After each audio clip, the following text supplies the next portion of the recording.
30 minutes now for discussion, and we'd like to take full advantage of that. After this session is over at 3:30 or 3:35, depending on how our time goes, we're going to be having refreshments, which will be in the kitchen. I'm sorry, online watchers. I always feel guilty about announcing this because, of course, they can't join us. And we're going to have wine and a few snacks, and we ask you to go there and bring them in here. So there will be lots of opportunities for continuing the discussion after 3:30 as well. But without spending any more time on that, let's open the floor to both our audience here as well as our online audience for issues you want to raise, questions. And I'm not going to ask all six panel members to respond to every question, because we won't get past the first one. But what I'll do is sort of take volunteers, and we'll get one, possibly two people to interact on these. So please, you're welcome. And please identify yourself, and if you are working with a particular organization, that group. Hi, my name is Ben Mountfield. I'm a independent consultant, done quite a bit of work around cash.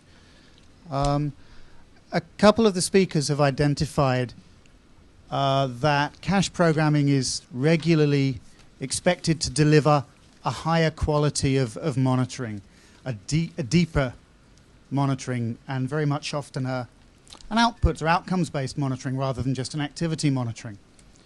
And I was wondering if the panel feel that this is a constraint for cash programming, and whether the emphasis should be on re-educating the donors so that they don't expect this level of scrutiny, or whether, as an alternative, we could use this to leverage better quality programming out of commodity-based responses, which are often left, the monitoring is often left at the point of distribution to the beneficiary. We don't see what happens to it afterwards. Thank you. Let's take another couple of comments, questions before. There's someone over here, Malcolm. Yeah. Hello? Yeah. Okay. My name is Annalisa Conte. I work for the World Food Program, and I'm the manager of the new initiative, the Cash for Change initiative. So I'm the person responsible to develop the systems and the capacities within the WFP so that the organization can really scale up the use of cash and vouchers. I really appreciated all the interventions, and in particular Sarah's intervention. Despite the fact that I think WFP is really committed in going to scale up the use of cash and vouchers, because it gives us a broader toolbox for our response. We should not forget that our ultimate responsibility is to make sure that the nutrition component of our beneficiaries is met. And I think that it is also another domain where we need to gather more evidence, and we have to make sure that whenever we use cash and vouchers to respond to an emergency or to a recovery situation, the nutrition component is met. Thank you. Others? And Malcolm, anybody online yet? Okay.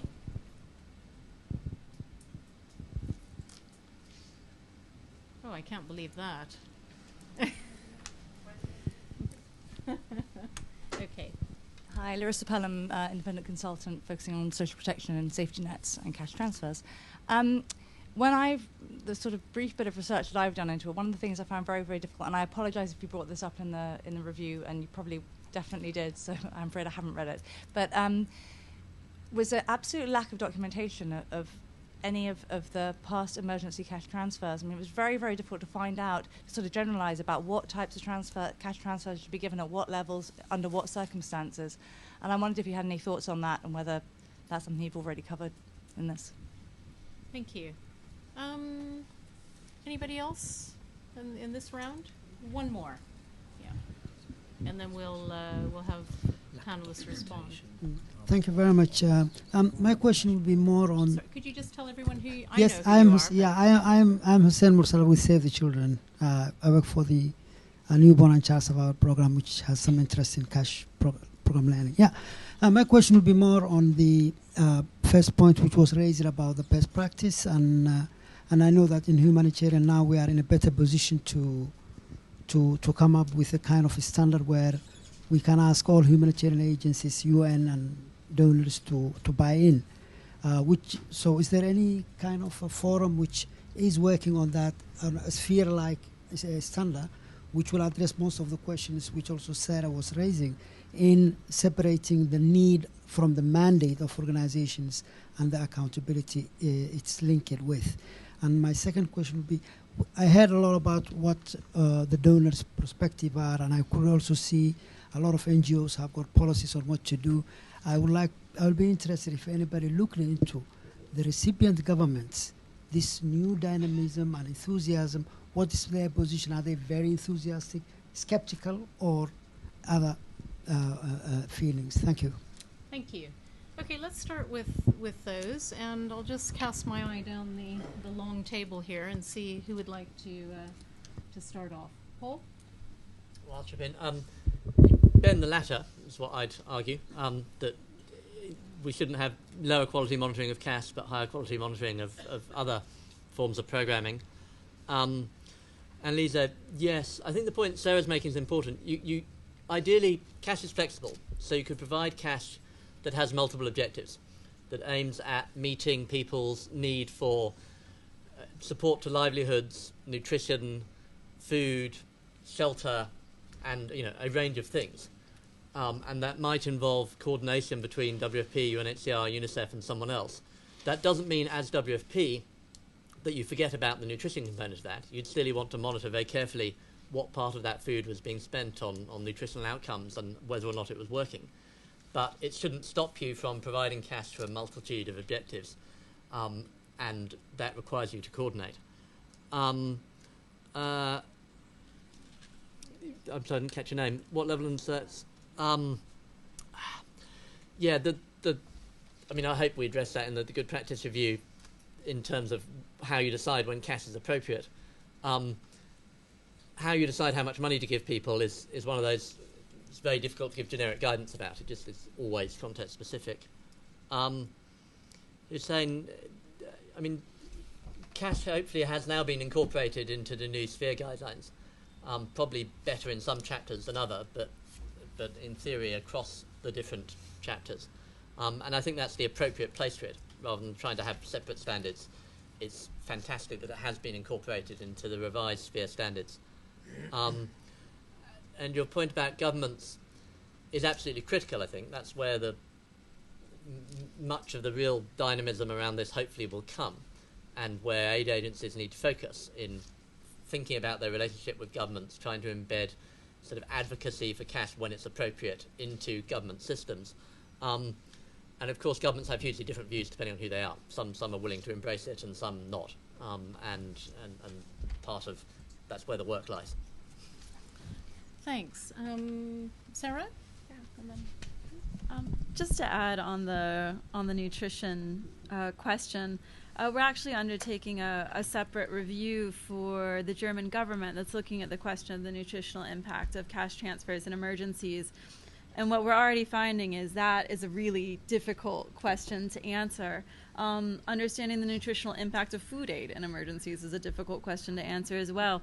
But when it comes to what we'd like to explore with that is really is understanding of, a bit more about what evidence is out there in evaluations, which tends to be a bit more food security indicators, but also asking the question, well, how pragmatically, given all the factors related to nutrition, all the ways that cash can be spent, what are some pragmatic ways to both to take that into consideration with programming and to also to understand the impact. So I'm sorry that we haven't gone further in that study, but happy to discuss it more later. Nicola? Yeah, just wanted to answer the remark around the lack of documentation that was pointed out, and that's one of the key activities that the COP has been working on and doing, thanks to the community of practice that we rely on that is really active. We have on our website growing almost every month by a dozen of documents that are anything from case studies to guidelines to new research that are being published. And I think we're trying to be some sort of documentation center for where you could find everything that's been published, and we're trying to get our hands on even more through our team members that are based in the field, trying to have more case studies to gather this immense knowledge that is available. And nowadays we're working on developing a new website which should normally by mid-September allow any sort of humanitarian worker to actually search through a database instead of having to go through a long list of all the reports that are already online and available. But if any of you that are present today feel that they have not been represented or they have interesting documents, please feel free to be in contact with the CARP team, and we'll make sure that your document is also added to the current library. And we have several members of the team here today who can identify themselves to you during the break. Tim. Yes, the point on impacts on nutrition. I mean, our nutrition advisor did actually have a look at this and pointed out that the document didn't go into any great detail impact on nutrition. But are you doing something else? You're doing something on nutrition, are you? We are, but I think it's going to, I mean, it's such a trite thing to say it's going to raise more questions than it answers, but when you look at, as you mentioned, just understanding the impact of humanitarian aid in general is a weakness. Being able to link current evaluations of cash transfer programming to impact on nutrition, there's not a lot to choose from. Yeah. And I can only think of really programming maybe in Niger and in Burma where cash transfers are being used with a specific nutritional objective as opposed to a food security objective where they're monitoring on, maybe monitoring some nutritional outcomes. It's something we're interested in, and again, I think we have to sort of say cash versus other things, because food distribution programs, often they don't give a full basket. They often don't give micronutrients. It depends. There's sort of different sort of experiences in that as well. The problem with cash is difficult to isolate out what people are going to buy, and there is evidence that they will go to the market and they will actually buy a more varied local diet than if they were given a transfer. So I think there are arguments both ways. I do like the national government recipient sort of question, because I think that that's an area that we're not working as hard as we should do. And my experience was on the Ethiopia Safety Net program, and the cash for work was very much the culture, and that's what all the government would talk about. We had to fight very, very hard just to get the sort of unconditional part into that. So I think there is a sort of lack of understanding. A Malawi minister said to me, well, you don't just give money to your people when they're out of work. No understanding that we do. So I think that's a discussion that we should have. That they're in a very different place with no tax money coming in. The idea of giving money to people to do nothing is just very foreign. Deborah. Yes. Okay. Also on the nutrition side, there's on the treatment side, clearly it's going to be very difficult the cash transfers because of the nature of the product that a kid needs to be saved. On the other hand, on the other side, on the prevention side, there's a lot that we can do.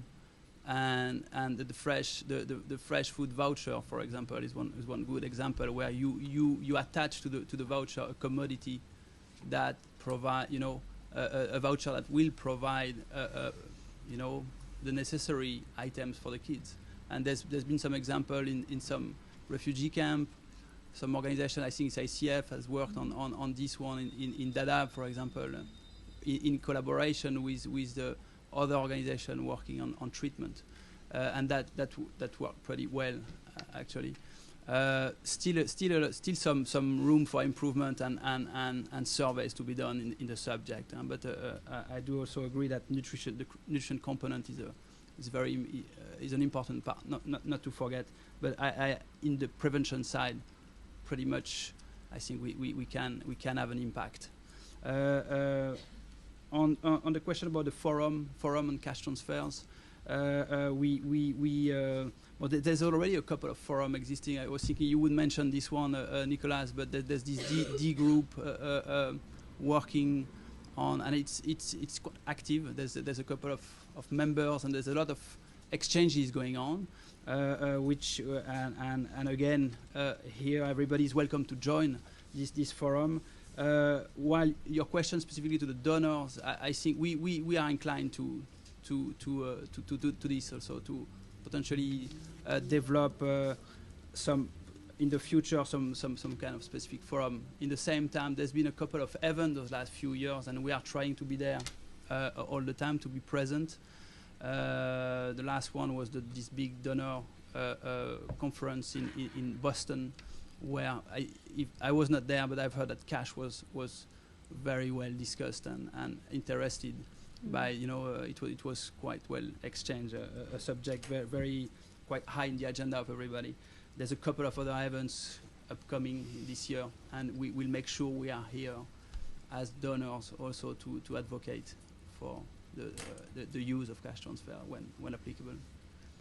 Let's see if there's a specific need for a regular forum that we will need to discuss a bit later on. But there's definitely this needs of discussion and additional forum. Emma. It was to Ben's first point about the sort of monitoring. I just wanted to say that I think both are relevant depending on the context in which you're working and at what phase you're at. Certainly, of course, cash should be a way to leverage better quality programming for assistance. But we also need to, a bit what I was saying about fit for purpose, we need to become comfortable with, in the first day after a large sudden onset, handing out a hygiene kit and $10, for example. Urbanization's increasing. The UN estimated 70% of people will be living in urban areas by 2050.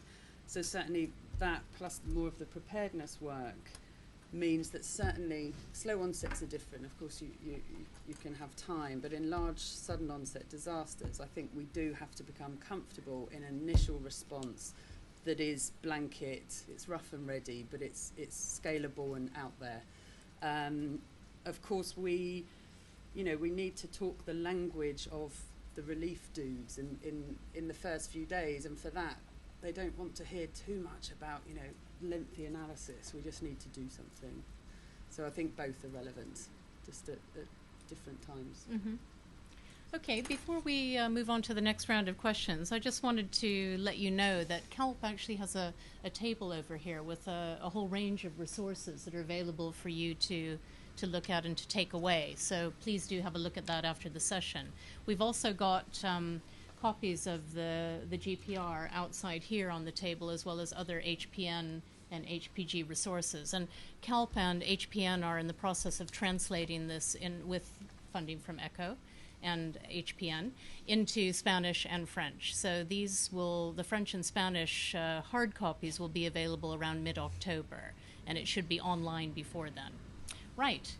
Malcolm, any comments from? Okay, our online audience is quiet today.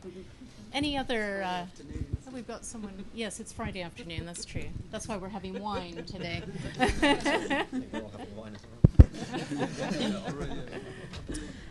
Laura Brown from CARE. I'm interested to know what the panel thinks in terms of cash transfers, voucher transfers in conflict situations in relation to emergencies. So where states are potentially becoming failed states, and how agencies may actually access vulnerable communities in those contexts where the security is actually a problem. Thank you. Anyone else? Yeah, Rosie. Hi, Rosie Jackson at Save the Children. I represent Save the Children on the Cash Learning Partnership. So I had a comment, actually. I think what was really interesting to come out of the discussions was that we're working on trying to improve cash and vouchers as a contribution to improving humanitarian response in general. And I think just wanted to pick up on using nutrition, cash and its impact on nutrition as the example. And building on what Emma said, that we're not saying that cash is the answer to everything, but we need to look at trying to combine cash with in-kind, with vouchers, and really looking at how we can put them all together to have the best response on our outcomes. So I think that's a really important thing to remember. Good point. got someone over here.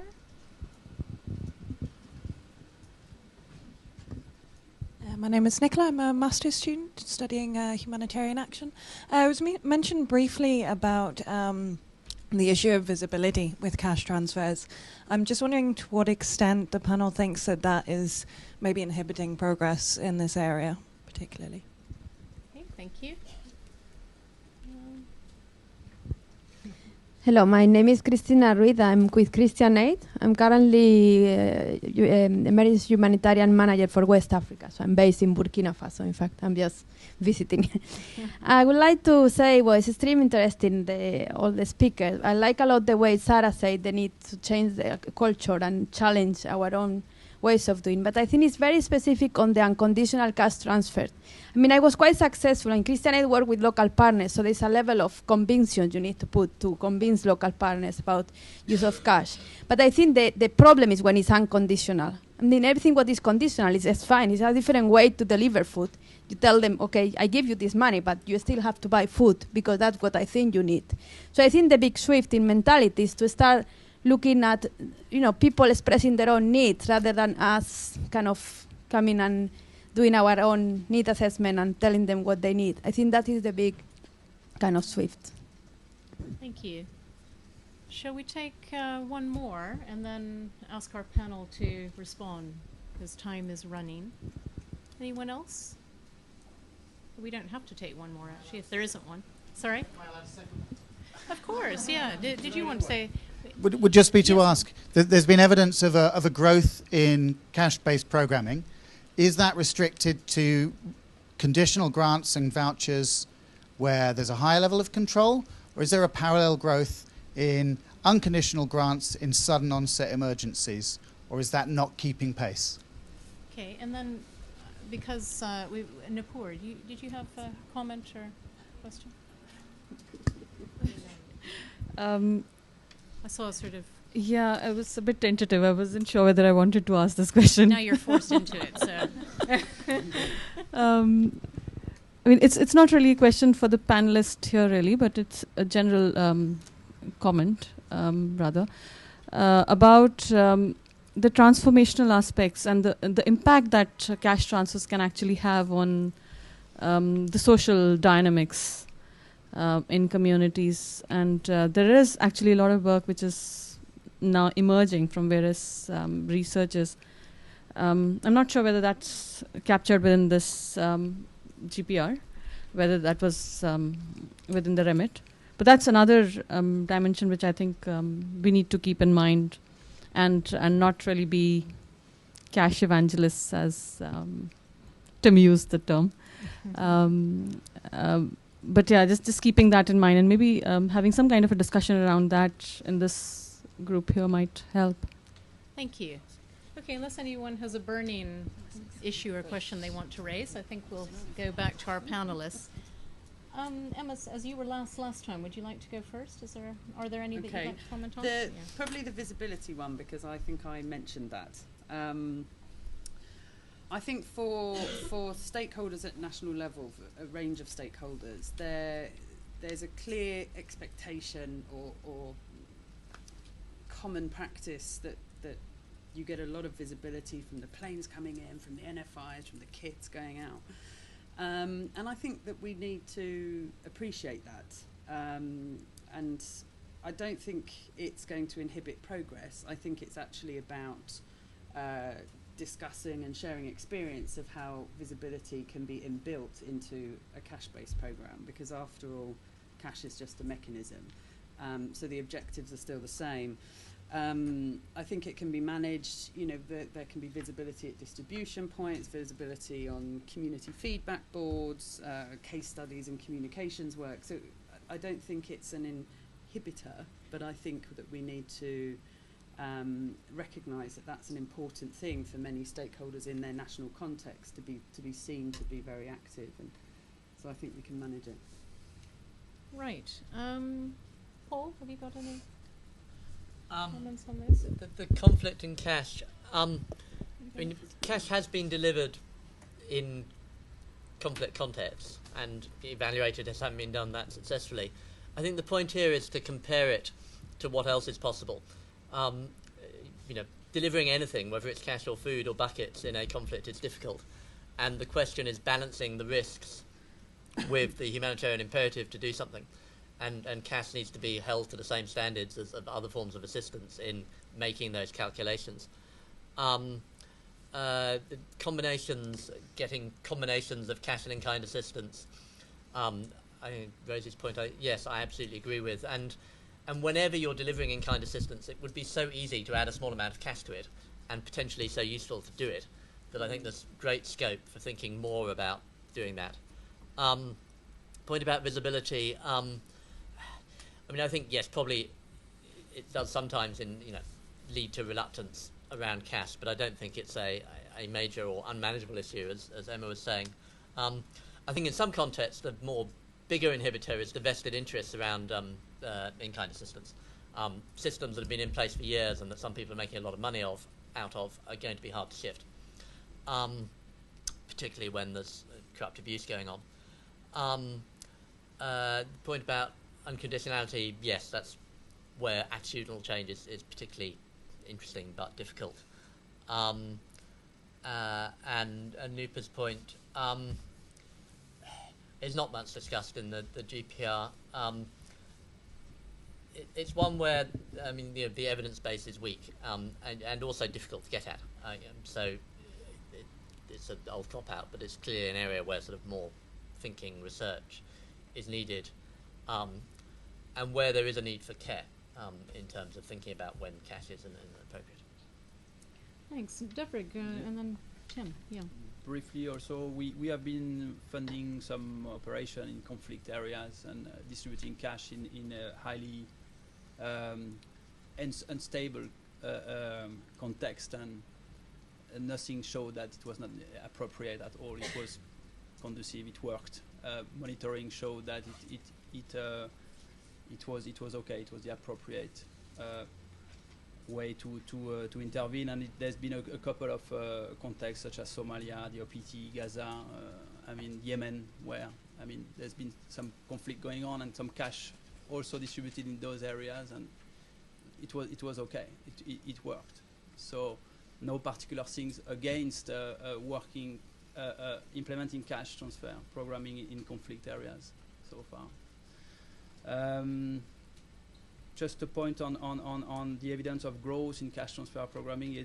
We didn't necessarily yet go through all the details, but there's each type of have been more used, but clearly again some much more.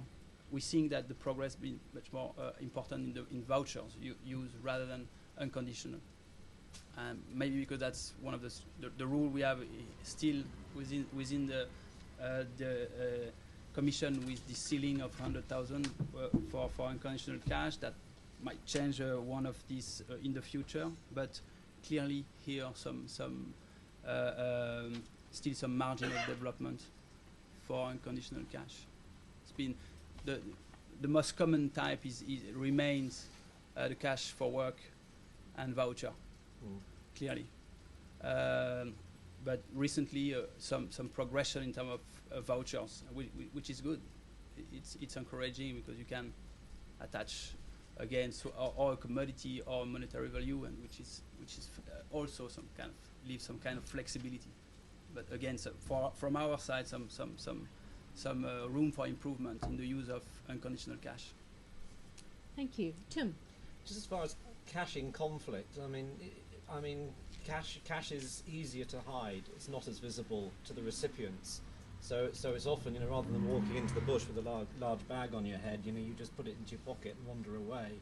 So I think there are arguments that it's less, it's possibly a safer thing. How you get it there is a different thing, but sort of food aid lorries have been hijacked by Somalis for years. There's a lot of evidence of that one. I think something that's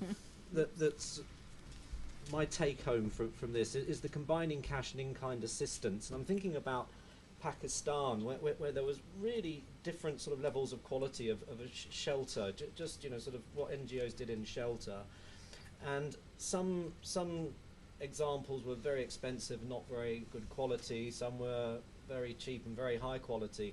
And the idea of giving people the basics for a shelter, then giving them cash to go and buy the sort of, the wood and the nails and things like that in the market is something that could be looked at. So the sort of cash and I haven't really heard so much about. Now I think there is a capacity issue, because I know in Ethiopia it's either cash or food, and what people really want is cash and food. And I don't think cash and food is distributed particularly, but that's the thing that the recipients are asking for. So I think there's more work to be done on that one, definitely. Yeah. I'm going to ask Sarah to go next and Nicola to have the last word. Okay, I thought it was a really interesting point around culture and unconditional transfers, and also something that we don't talk about a lot, but not just sort of local values and what people are comfortable with and what they're used to, but the values that aid agencies instill in their national staff through trainings. And one of my first experiences with cash transfers was working, I was in rural Congo, and about 14 of our local staff and I did a little study where we just took our non-food item recipients to the market and gave them the cash value, and they did not buy anything that we'd been giving them. And before we went, one of my staff asked me, and I use this as the title of a recent piece I wrote, was, if a beneficiary runs away with the money, should we chase him? And it just really revealed the discomfort that I was putting them in. And afterwards, I mean, they were so excited. It went so well. They were completely won over. But it's not surprising, because we'd been drilling into them things like log frames. And if you've ever had a discussion and tried to train someone in a foreign language on a log frame, and then expect them to be comfortable with giving people money to buy whatever they want, I mean, it's sort of this contradictory message that we're sending to staff. So I think we need to really be cognizant of that. And a final issue, even though conflict has been discussed a lot, really interesting what Tim mentioned around, say Somalia, where we have had diversion of food aid. Cash is held to a different standard, and we kind of have to grin and bear that until that maybe that will change, maybe it won't, who knows. But, they're looking to increase the scale of transfers in Somalia, and I'm just wondering what is going to happen if and when we start doing larger scale cash transfers, we have a major security incident and or a major incident of diversion. And how far is that going to set us back? And how are we going to both defend our actions and then, backstep and not sort of end up back to in-kind assistance? So I think that will be quite a test that we'll face as there's an increasing scale of cash-based responses. Thanks, Sarah. And just maybe reinforcing all the discussions that have been happening and to be in the heart maybe of what is on the news and the DEC appeal and things like that. I mean, there is talk nowadays based out of Kenya, but there is a consortium that's looking at doing unconditional cash transfers for Somalia, and we're talking about $40 to $60 million. I mean, We've all what we've been saying today is about scale, is about change of attitude within the humanitarian sector, and it's just also realizing that it is happening. Are we on top of it? Are we actually following it or leading it? Is a bit a different discussion. I think we're all trying to be there when it's needed, and definitely the partnership tries to be there for the community of practice and for every humanitarian worker. And I think the change of attitude and maybe our little stone that we're trying to put into this kind of approach to cash transfers is also to deliver a lot of trainings, which will just question from field practitioner to actual people at headquarters level. We have delivered training for more than 400 humanitarian workers since September. We also have another 16 trainings coming up, and we're trying just to challenge everybody throughout, from the field to headquarters to donors, a bit how we think around cash transfer programming and how to deliver humanitarian aid. Thank you very much. I mean, we're 5 minutes over time, which I don't think is a bad thing. Malcolm, I'm assuming no online interventions? Okay. Well, I just want to thank all of our panelists for giving such excellent presentations, and to you for the discussion that we've just had. And I hope that you'll find this good practice review useful, and that you'll take advantage of the resources that CALP has brought today and the other ones that we have on the table there. As I said earlier, please join us for refreshments and networking. We're here until 4 o'clock or just after. So those will be across the hallway in the kitchen. Get your refreshments and come back into this room, please. Anyway. Add something on a GPI, there's nothing worse than boxes of this sitting not being distributed. Absolutely, we don't have So anywhere to put them. If you want more, if you want more copies of it, if you want to send it out to offices, do ask. Yeah. We'd much rather have them out there than sitting here. Absolutely. We have more. Yes, and we can give bulk copies too. Thank you.